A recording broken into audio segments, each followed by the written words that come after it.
All right, so it's me once again. Hope you guys are having a good day and a good evening and all that stuff. I love you all. I like to. I love you. Arizona, I'm going to talk to you especially. They're doing the +1 workout down there now. I want you to know. Some folks in the movie last night, more than Fry Bread, are starting to do the Lou Ferrigno workout. Well, Lou is their trainer also, since we're all in the same family. Lou's a very busy man in spirit, training people. But he's the best, as they know. They said you guys said you were tired? Okay. Very tired. No arms? You did the +1 then. One more. Can't go? +1. So anyway, I call it the, and I can't remember what I call it. It's got another name. All right, anyway, to business here. So I love you, Holt Hamilton there, and your movie production company and all that's going to be heavily involved in our wedding and all that stuff. The nations are coming back. We're all one great big God's heavenly holy family, and the nation's all a part of that. And much to the chagrin of the United States government and others, but that's too bad. That's their problem. This is God's thing. God's going to do it His way. Ain't that right, Apache?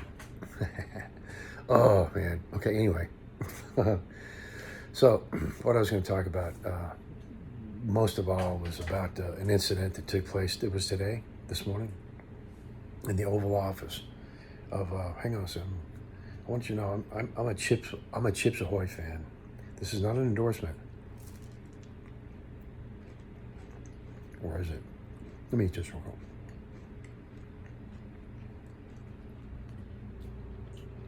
Look around for me.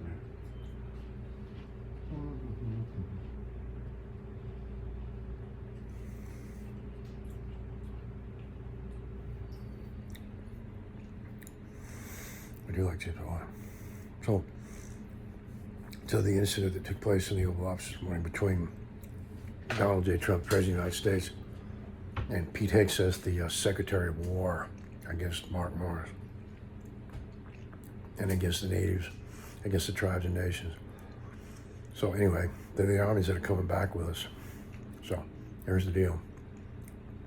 Just go straight in. Was anybody else in the room? There was others. How many? 6 other people? Secret Service and all? So this was a pretty crowded Oval Office when this took place. Was it before that or after? That's before that.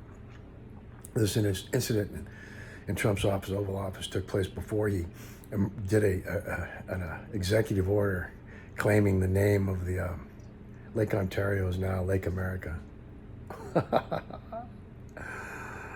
Oh, I'm going to write a poem about the Gulf of Mexico. But he also wants to change the name of the Pacific Ocean or the Atlantic Ocean to Atlantic, or the America Ocean or whatever. He's out of it. So, still Lake Ontario, at any rate. That's how whacked out he is. So anyway, today in his office this morning, before he signed that executive order, Pete Hegseth came in after a round of harassment and severe, pushing him around and shit like that, man, letting me know that you can't do this to people. Anywhere on earth. Days of using your fists to get what you want are over, Pete. You in the military and the CIA and the FBI. The days of using your fists, guns, to get what you want is over. It's not going to work with us. So at any rate, in the office this morning, Pete Hegseth went in and he was very distraught and very angry, Father? And he told Donald Trump, the president, he said that, I want to quit doing this. He said, I want to turn in my resignation, right? He told the president he wanted to turn in his resignation, Pete Hegseth, and this wasn't worth it, that they were never going to kill me or my family or take anything of ours, money and otherwise, right? To the extent of that. And Donald Trump told Pete Hegseth, if you don't go kill that motherfucker, I'm going to kill you myself. He told that to Pete Hegseth. That's how bad things are. Now remember, this is a house divided we're talking about. There's no honor among thieves on these guys. But this is the house divided that I spoke of 2,000 years ago. Satan's house is a house divided and cannot stand. I mean, look at them. They're in disarray now. So it's so funny. Father can show you the next incident in your mind and heart there about what did take place. But this was after severe harassment from others on Pete Hegseth overnight, last night, and this morning. But he couldn't take it anymore.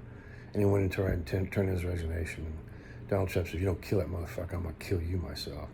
See, why don't Trump just come and kill me himself? He's such a big, powerful guy. He has to have other people do his dirty work. Well, that's the point. You know, he can't do it himself. All he does is make threats, vicious threats, and tell other people. Like I said, when he gets up in the morning, first thing he says to his staff is, kill that motherfucker no matter what it takes. Or that, kill him no matter what it takes. So anyway, Pete and President Trump, right? Not getting along these days. And I guess the rest of them aren't getting along with him either, huh? Especially Bessent, that shitbag Treasury guy or whatever he is. I don't know, whatever he is. Not getting along at all well. He was in Moscow the other night. He wanted to see that drone get picked up. He was on board the plane that went with the CIA director. And during the flight, I removed the head of one of the people on board the plane, and Scott Bessent started to cry and got really frightened about it all. So he's not in on this anymore, is he? According to God. Nothing to lose your head over, you know. But that guy did, and freaked Bessent out. So that's what we're dealing with now. Anything else? Just the main thing is about the incident this morning in the Oval Office between Trump and Secretary of War Hegseth and 6 CIA, others and Secret Service officers, right? They witnessed the whole thing. So I guess I'll go and get this off. I'm supposed to do that. We're supposed to do some stuff here in a few minutes. Eat this cookie. I'm going to hold it.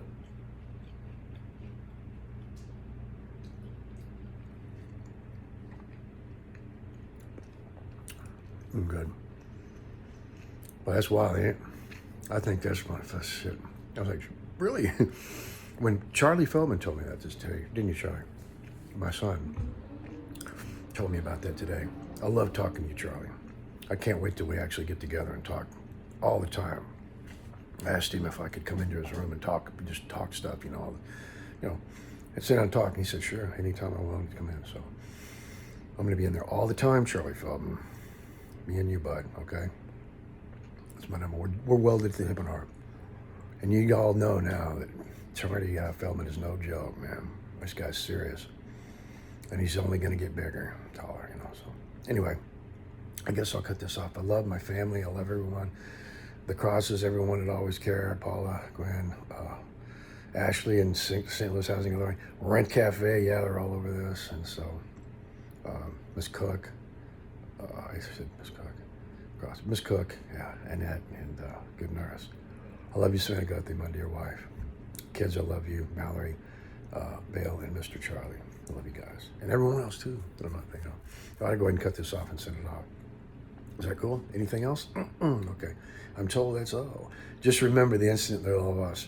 Donald Trump told him if he didn't kill me, if he didn't kill that motherfucker, Donald Trump would kill Pete Hegseth himself, is what it was. So enjoy, folks. All right.